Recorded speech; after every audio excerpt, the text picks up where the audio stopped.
I'm not a very religious person. To me, talking about religion gives me a lot of anxiety. I never know how to answer. Right? Just heavy questions like, have you accepted Jesus Christ as your own personal savior? It's like, man, I don't even got my own regular dentist.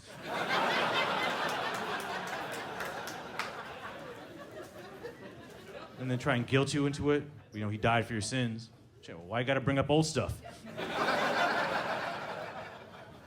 Then they make you paranoid. Well, you know God's watching you. Like, oh shit, all the time?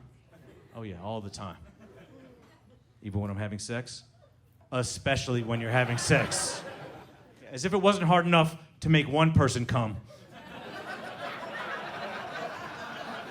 Now I gotta satisfy the Lord. That's a lot of pressure on all of us, right?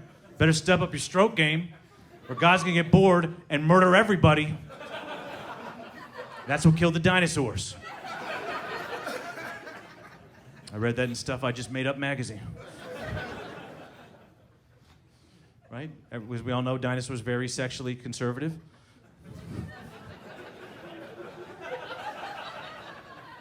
God's up there watching, starts getting kind of frustrated. Like, hear me now, for I am the Lord. Hey, Brontosaurus, did he give you that long-ass neck just so you could chew on some leaves? How about you start gobbling on some dicks? Guess what, Stegosaurus? That tail does a good job of helping you balance, but the real question is, what'd that mouth do? You know what? Fuck this. I'm giving the earth to a more jackable animal. Mammals, you got titties. I'm putting you in charge. Dinosaurs are demoted to birds. Splat-ow.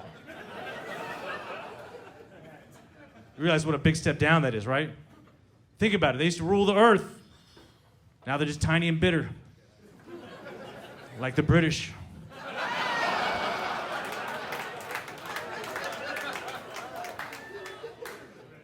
Imagine that. You're a T-Rex walking around, running shit. All of a sudden you come into work on Monday, you're a fucking pigeon. You can see in their eyes, they're still not over it, man. Like, I can't believe this shit. I used to be a T-Rex, now I'm a goddamn pigeon. This is bullshit. Evolution my ass.